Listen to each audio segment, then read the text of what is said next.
Chères sœurs, bonsoir chers frères.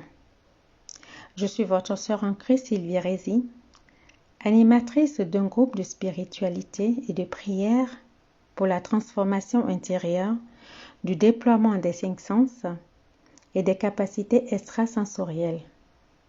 Les êtres de lumière, j'entends par là les anges, les archanges, les vertus, les puissances, les principautés, les dominations, les trônes, les chérubins, les séraphins, les galactiques, les athuriens, les premiers peuples, les maîtres ascensionnés, Jésus, Marie, etc., que nous invoquons quotidiennement dans nos prières m'ont inspiré la production de cet audio. En cette période où notre humanité fait face à des défis sans précédent, défis sanitaires, avec la catastrophe du Covid-19 qui met à genoux toutes les sociétés, quel que soit leur niveau de développement, et qui est la cause de grandes pertes humaines à travers le monde. Cette catastrophe sanitaire vient en plus de toutes les pandémies qui font des ravages depuis des décennies dans les pays pauvres ou en voie de développement. Défis sécuritaires avec la montée du terrorisme et de l'extrémisme partout. Défis écologiques avec le réchauffement climatique et toutes les catastrophes naturelles qui lui sont liées. Défis de société avec la montée des inégalités sociales, les clivages politiques, les discriminations sociales, le recul des libertés individuelles face à la concentration du pouvoir par les appareils et ou des hommes d'État. La faim, l'accès à l'eau potable, l'accès à l'éducation adaptée, les discriminations liées au sexe, les guerres fratricides pour le pouvoir, etc. Face à tous ces défis, beaucoup de religions, et singulièrement les chrétiens, semblent complètement désemparés et pour seule réponse, ils ont tendance à se convaincre que si Dieu nous impose cela, c'est pour nous éprouver et nous amener à la raison. Ou alors, seule la prière et les intercessions dans nos églises, temples, mosquées ou synagogues permettront de venir à bout. Ou alors, que Dieu a un plan, ou que sais-je encore.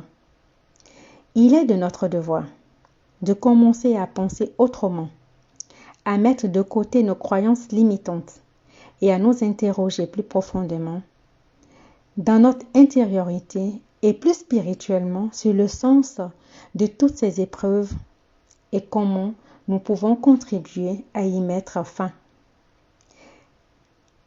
Dans l'audio de ce jour, qui sera suivi de plusieurs autres audios et vidéos, je voudrais t'entretenir, toi qui écoutes cet audio, sur la transformation intérieure. Il est important de savoir que le monde tel que nous le vivons ne changera pas tant que le cœur de chaque humain n'aura pas changé. Cette vérité, je voudrais que tu la fasses tienne, que tu te l'appropries. La transformation intérieure, a dit Sadhguru, un sage indien, ce n'est pas une amélioration graduelle. Elle ne s'accomplit ni par la morale, ni par l'éthique, ni par des changements de comportement ou d'attitude, mais en faisant l'expérience de notre nature illimitée. La transformation intérieure, c'est d'abord et avant tout un changement de dimension dans la façon dont nous percevons et éprouvons la vie. Fin de citation. Tu es un être infini faisant l'expérience dans un monde d'illusions. Pour découvrir ta vastitude, un chemin, un voyage vers ton intériorité t'est offert. Ma sœur, mon frère, je voudrais, depuis l'espace de mon cœur, te rejoindre dans les difficultés que tu traverses, te rejoindre dans ta douleur, te rejoindre dans le deuil, te rejoindre dans le dénuement total, te rejoins dans ta révolte, te prendre la main et te dire que tu n'es pas seul. Il m'est en effet impossible de prétendre comprendre tes épreuves, mais en revanche, je peux pleurer avec toi, je peux demeurer avec toi et ensemble nous relever et regarder vers un horizon nouveau, un horizon de bienveillance, un horizon de pardon, un horizon de détachement, un horizon de renouveau. Mahatma Gandhi disait ceci: un arbre qui s'abat fait beaucoup de bruit, mais une forêt qui gemme, on ne l'entend pas. Je voudrais dans le silence de ton cœur t'inviter à allumer sa flamme tel un flambeau qui ne se consume pas, pour t'accompagner, nous unir et soutenir les pays en difficulté.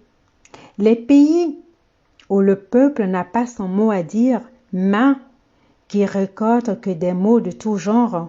Je voudrais te demander si cela fait sens en toi, à faire rayonner la flamme de ton cœur où que tu sois, à brandir ce flambeau d'amour afin que le cœur de chaque être vivant de tous les pays et continents se rejoigne dans un continuum d'amour. Tu te demandes certainement comment faire? Eh bien, tout est dans la visualisation, mon frère, ma sœur. Pense à ce qui te rend joyeux, heureux. Ceci fait monter ton taux vibratoire. Ensuite, tu allumes la flamme de ton cœur par ta pensée. Toujours dans cette visualisation, tu lèves le bras pour porter au plus haut cette flamme d'amour. Tu peux également, d'ores et déjà, te répéter cette phrase depuis le silence et le centre de ton cœur. Je suis un être multidimensionnel. Et laisse-la t'imprégner, cette phrase. Soyons cette forêt de flambeaux qui gemme sur toute la planète. Ceci est modestement la motivation principale de cet audio. Je voudrais te remercier pour ta présence. Je voudrais te remercier pour ton écoute. Pour en savoir plus et pour une meilleure visibilité de notre flambeau, je t'encourage à liker, à t'abonner sur ma chaîne. Je te dis à très vite. Au revoir.